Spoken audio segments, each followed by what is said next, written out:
friend of ours to our show.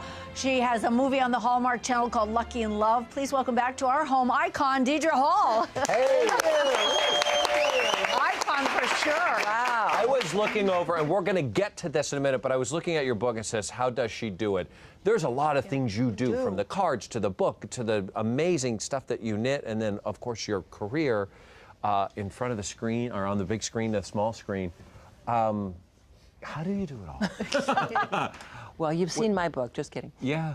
I do things I love. And when you have that happen, you always make time for it. Yeah. That's right. Knitting is a passion, sign language is a passion, beauty books, health books are a passion, and my part on Days of Our Lives is a passion. Yeah, and Hallmark movies are part of that now? Now they are. And speaking... You're part of our family now, the Hallmark family. I know, it's so nice. And say you do things that you love. Lucky in Love is the name of this. It is. And it's you play a powerful woman in this. I play a woman executive who oversees a Facebook-type company, a media company, and is in charge of all these darling, brilliant young people.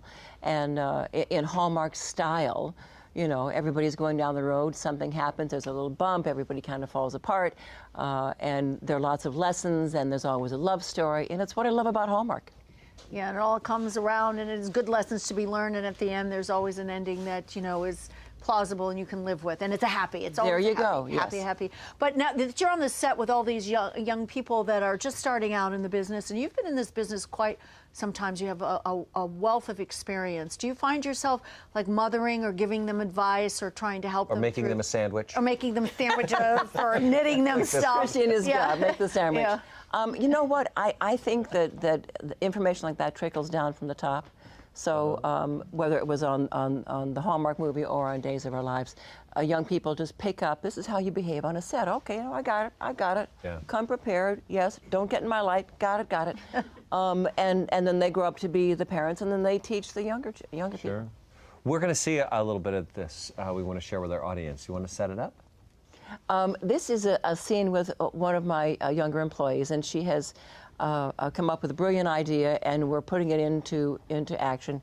And she gets all tangled up with emotions and with friendships, and things fall apart, and she just can't cope anymore. So she's come to quit her job.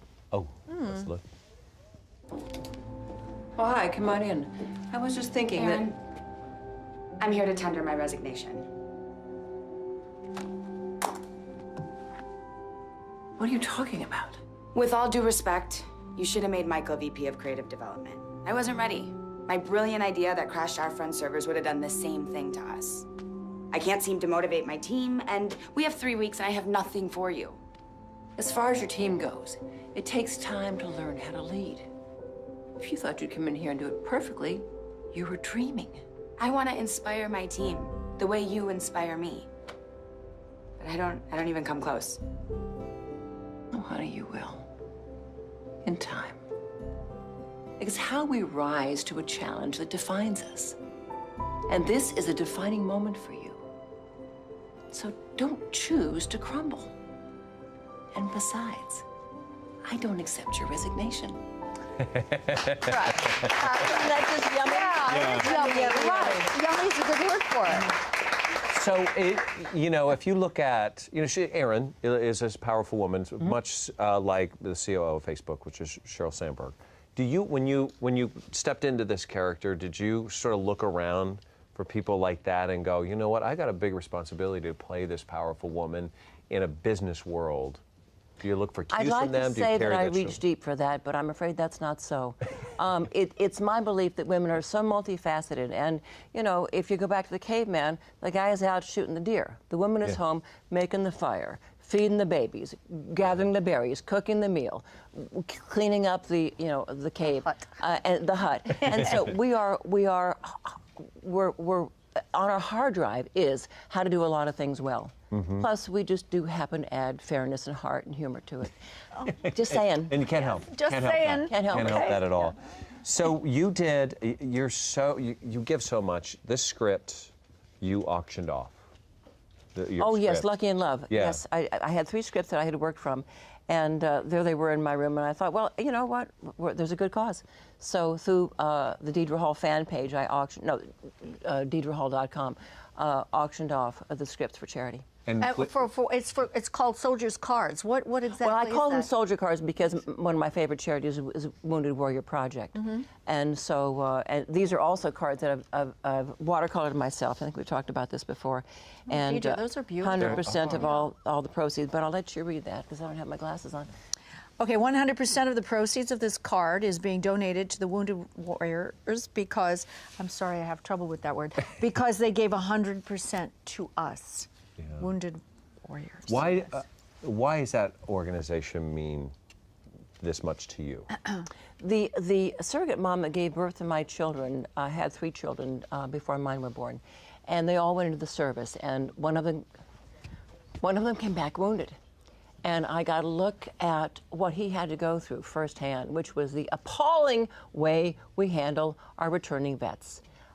Fighting for help, fighting for therapy, fighting for physical care, fighting for a salary. And I was so appalled, I thought, we need to put a light on it. So I chose Wounded Warrior Project because it's close to my heart, and I think we all need to step up and do something about the way we're treating our own children.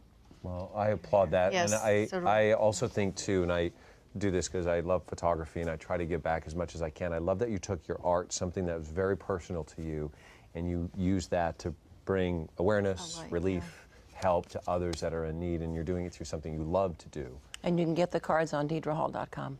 This is beautiful. Can we talk about what else you love to do? We have a whole table here filled with these beautiful sweaters that you actually knitted for your grandchildren. They are just beautiful. You are so sweet, thank you. It's a passion of mine, and it's a great way to spend time on the set or when you're traveling. And every sweater that I make is different. And if the wind blows right, I will meet my grandchildren one day. But at the moment, I don't have any. I made the blue and white one. I don't know if you have a shot of the one on the left.